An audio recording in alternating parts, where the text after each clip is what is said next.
Que alegria estarmos de novo com o programa Profetizando Vida. Estamos aqui para falar do amor de Deus para você, para sua família. Falar daquele que é a razão da nossa existência, o Senhor Jesus. E vamos meditar na palavra dele, esse livro precioso que ele nos confiou. Estamos vivendo dias no nosso país nos quais as pessoas sabem muito sobre justiça, sobre judiciário. É interessante. Algum tempo atrás, a gente sabia o nome de ministros do Executivo. Sabíamos o nome do ministro da Justiça, do ministro da Agricultura, do ministro da Educação. Eu sou de uma época que no colégio, na escola, no grupo escolar, nós tínhamos que saber decorar o nome dos ministros. Estudei na época do regime militar, é bem verdade que já faz tempo. Mas até recentemente, ninguém sabia o nome de juiz do Supremo Tribunal Federal. Ninguém sabia o nome daqueles que compõem a Suprema Corte. Hoje em dia, a maioria das pessoas sabem, né, quem é o Dias Toffoli, Gilmar Mendes, Celso de Mello, e por aí vai, Carmen Lúcia, né, Rosa Weber. São ministras do Supremo Tribunal Federal, todos que têm um curso de direito na sua trajetória, todos os advogados que chegaram à mais alta corte do nosso país. Todos também nos lembramos do juiz Sérgio Moro, ex-ministro da Justiça, mas que se destacou como juiz lá em Curitiba da Operação Lava Jato. Também um advogado muito bem sucedido na carreira, que, por meio de concurso, chegou a juiz federal. Advogados. Sabia que a Bíblia também fala de advogados? Sabia que a Bíblia se refere a Deus como um advogado? É isso mesmo. Deus também faz papel de advogado. Na realidade, na própria Trindade, nós cremos num Deus triuno. Jesus Cristo é chamado de advogado. No texto de 1 João, capítulo 2, versículo 1, Jesus Cristo é chamado de advogado.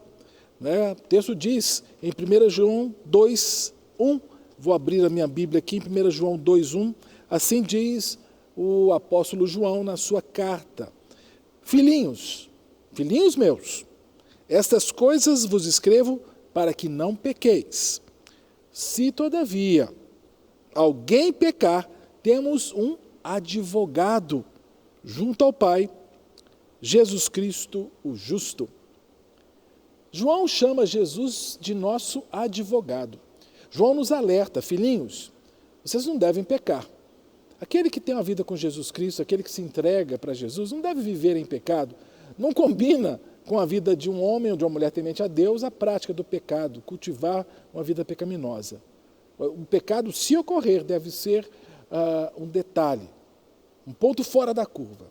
Mas João esclarece, se porventura vocês pecarem, calma, vocês têm junto a Deus, Jesus Cristo, o nosso advogado. Se há um advogado, e é Jesus Cristo, porque é o nosso advogado de defesa. E se eu tenho um advogado de defesa, qualquer tribunal onde há um advogado de defesa, é porque há também um acusador. Alguém que está trazendo uma acusação contra um réu. Nesse caso, o réu sou eu, o réu somos nós. E esse advogado e esse acusador é o inimigo, é Satanás. E ele fica no seu papel, está fazendo o trabalho dele, nos acusar. O Cássio fez isso, o Cássio fez aquilo. Quando, obviamente, espero que eu não esteja dando muito trabalho para ele, espero que eu não esteja vivendo em pecado. Porque quando a gente vive em pecado, Satanás tem muito assunto para levar diante de Deus. Mas aí a Bíblia diz, se porventura a gente pecar, não precisamos de ficar preocupados, porque temos nosso advogado de defesa, Jesus Cristo, que está lá diante de Deus, dizendo, o Cássio pecou, mas eu paguei o preço da culpa do Cássio. O peso do pecado do Cássio foi levado sobre mim na cruz. Por isso eu posso defendê-lo aqui diante de Deus, o nosso Supremo Juiz.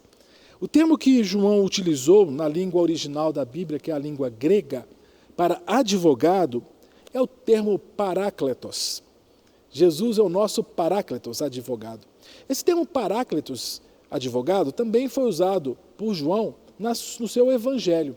No evangelho de João, no capítulo 14, versículo 16, inclusive é o versículo central dessa nossa mensagem de hoje, dessa meditação de hoje, aparece o termo paráclitos. João 14, 16 diz assim, e eu, disse Jesus, rogarei ao Pai, e ele, o Pai, vos dará outro Consolador, a fim de que esteja para sempre convosco. Interessante. Eu falei que aparecia a palavra Paráclitos, que é advogado aqui nesse texto. Será que eu errei a referência? Claro que não. Eu não viria aqui falar do Evangelho para você sem ter estudado antes. Na verdade, a palavra que é Consolador aqui, muitos de nós conhecemos esse texto, né? E eu rogarei ao Pai, e ele vos dará outro Consolador, a fim de que esteja para sempre convosco. Essa palavra que foi traduzida aqui na versão do Almeida para Consolador, no original é a mesma palavra lá de 1 João 2,1, Parácletos. Interessante que o Almeida não colocou aqui como advogado, colocou como consolador. Almeida entendeu que talvez o sentido do termo consolador ficasse mais adequado ao texto. Mas sabe que cabe muito bem advogado aqui? Não só Jesus é nosso advogado junto ao Pai. Jesus, ele é o nosso advogado também. Ou melhor, o Espírito Santo, o outro Consolador. Porque foi isso que Jesus disse, eu vou pedir a Deus que mande outro Consolador. E como é que será, como é que o Espírito Santo atua como advogado? Porque ele fala, outro Paráclitos, outro advogado. Bom, Jesus disse, eu vou fazer papel de advogado aí no céu, né, defendendo aqueles que se entregaram a mim das acusações do diabo. Mas vou deixar um advogado, o Espírito Santo. Como o Espírito Santo atua como advogado? Um advogado não somente defende um réu de uma acusação. Um advogado também pode ser um advogado que defende a propriedade do seu cliente. Suponhamos que você tem uma propriedade, uma casa, né, e alguém queira invadir sua casa, ou alguém invadiu sua casa, sua propriedade. Óbvio que você não vai sair lá brigando com a pessoa, você contrata um advogado e dá para esse advogado o direito de defender, porque aquela propriedade é sua. O advogado tem esse papel de preservar a propriedade de alguém. Mas não é verdade? Agora, o Espírito Santo é advogado de quem? O Espírito Santo que mora em você, que mora em mim. Ele é o advogado de Deus. Mas para que Deus tem que ter um advogado dentro de nós? A Bíblia diz em 1 Pedro capítulo 2, versículo 9, que nós somos povo santo, povo escolhido de Deus. Vós, porém, sois nação santa, povo de propriedade exclusiva de Deus. Na primeira carta de Pedro, Pedro nos informa que nós somos propriedade de Deus. É isso mesmo. Nós somos essa casa de Deus. Não é isso que Paulo diz em 1 Coríntios capítulo 6, versículo 19? Que nós somos o quê? 1 Coríntios 6, 19. Nós somos templo do Espírito Santo. Somos casa de Deus. E Deus, que tem essa casa, ele fez o quê? Ele constituiu um advogado, o Espírito Santo, que mora dentro dessa casa, desse templo que sou eu. E o Espírito Santo faz esse papel de advogado, dizendo o seguinte, quando vier o inimigo de fora tentando entrar, fala, opa, aqui não entra, porque aqui tem dono. O dono aqui é Jesus Cristo. O dono aqui é o Senhor. Ele faz esse papel de advogado não só contra o inimigo, faz esse papel de advogado contra você mesmo, contra a sua velha natureza. Quem de nós nunca teve essa luta, não é? Essa luta interna, sabendo que nós somos templo de Deus e que temos que fazer o desejo de quem? De quem é nosso dono, de Deus. Mas você nunca teve essa luta de querer fazer o que é da vontade de Deus, mas tem algo dentro de você que quer fazer o errado? É isso que Paulo falou em Romanos, ou melhor, em Gálatas. Gálatas capítulo 5, Paulo fala assim, o Espírito Santo, que é o advogado, luta contra a carne. Muitos acham que carne, nesse texto, é físico. Não, gente. Carne é a velha natureza. Carne é o velho morador que está em você. É o seu velho eu. A sua natureza pecaminosa. E esse advogado, o Espírito Santo, que mora dentro de mim, mora dentro de você, ele vai lutar contra a sua velha natureza. É bem aquela ideia do desejo mau, de querer fazer as coisas erradas. E o que esse advogado faz? Quando você quer fazer a coisa errada, o advogado diz, não, você é de Deus. Velha natureza, se mortifique. O Cássio é de Jesus Cristo, o Cássio vai fazer a vontade de Deus. Deus tem um advogado dentro de mim, para me fazer lembrar que eu não sou de mim mesmo, agora eu sou de Deus. Se você não tem ouvido a voz desse advogado, talvez você precise convidá-lo para entrar no seu coração. Porque aquele que é de Deus, ouve a voz do Espírito. Pastor Cássio, como é a voz do Espírito? A voz do Espírito é aquela voz que nós falamos, às vezes chamamos de consciência. Sabe? Aquela coisa que quando a gente vai fazer a coisa errada, aquela vozinha que diz, não faz isso não. Quando você vai olhar um site indevido, não olhe não. Quando você vai falar uma coisa errada, não fala não. Essa vozinha é a voz do Espírito Santo. Nós chamamos de consciência. Mas aquele que tem a Deus dentro de si, tem o Espírito Santo, esse advogado fala o tempo inteiro. Não faz isso, não faz isso. Olha, você é de Deus, ele te faz lembrar.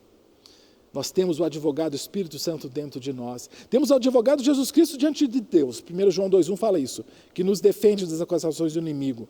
Mas temos o advogado Espírito Santo dentro de nós, que nos faz lembrar que somos propriedade de Deus. Mas não somente isso faz o advogado Espírito Santo. O advogado Espírito Santo também tem outra função tremenda em nossa vida. Romanos capítulo 8, versículo 26 e 27, diz que o Espírito Santo, o advogado que mora em nós, intercede por nós junto a Deus com gemidos inexprimíveis.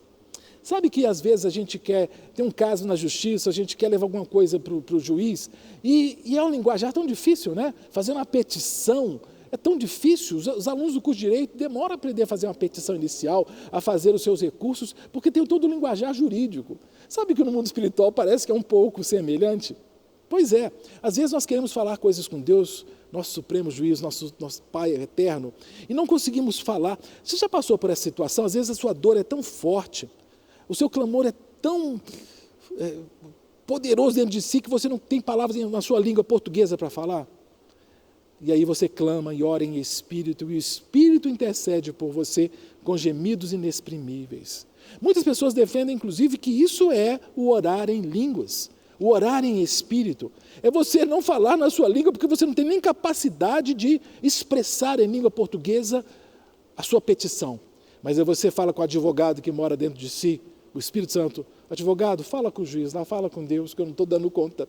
Eu não tenho linguajar, eu não sei como me expressar, mas eu estou sentindo, eu te peço, advogado, Espírito Santo, fala por mim, intercede por mim, ó Espírito Santo de Deus. Seja para fazer uma petição, seja para fazer um agradecimento, seja para demonstrar alegria. Quantas vezes você está tão alegre, tão feliz por algo que Deus fez na sua vida, que você não sabe nem como falar, você sorri ou pula, e você ore no Espírito, o nosso advogado, que está lá junto a Deus, intercedendo por nós, nesse papel de levar até Deus o nosso clamor, a nossa súplica, mas o nosso louvor. Falamos tanto de advogado no Brasil hoje, né? E, infelizmente, muitos exemplos que não são positivos. Muitos advogados têm envergonhado a própria classe. Mas quando a gente vai para a Bíblia, a gente vê que existem advogados que nunca envergonham a classe. Jesus Cristo, o supremo advogado, o nosso advogado de defesa, que está agora à destra de Deus, nos defendendo das acusações do inimigo. Se você pecou, confie no advogado Jesus Cristo, confesse a Ele, e Ele te defenderá. Temos o advogado Espírito Santo morando dentro de nós. Se você ainda não tem esse advogado, agora é a hora de contratá-lo. Aceite-o, aceite a Jesus como seu Salvador, e o Espírito Santo entrará na sua vida e passará a ser o advogado de Deus em você, porque você se tornará propriedade de Deus. Outra expressão que é usada para o Espírito é que ele se torna selo de Deus, selo de garantia, porque Deus coloca a pessoa do Espírito Santo dentro de você para fazê-lo lembrar, filho, você é de Deus. E esse mesmo Espírito intercede por nós com gemidos inexprimíveis, porque ele sabe a linguagem divina, a linguagem do céu. Que esse advogado Jesus Cristo possa tocar na sua vida agora, que o Espírito Santo de Deus, esse advogado maravilhoso, possa confortar o seu coração, possa, com gemidos inexprimíveis, levar a Deus todas as suas petições. Se você precisar de ajuda, ligue nesses telefones que estão na base da tela. Procure ajuda. Não lute sozinho. Nós poderemos apresentá-lo a Deus, esse advogado maravilhoso, para cuidar totalmente da sua vida. Que Ele te abençoe, que Ele te guarde. Eu espero você no próximo programa Profetizando Vida. Não quer ficar um segundo por fora da nossa programação?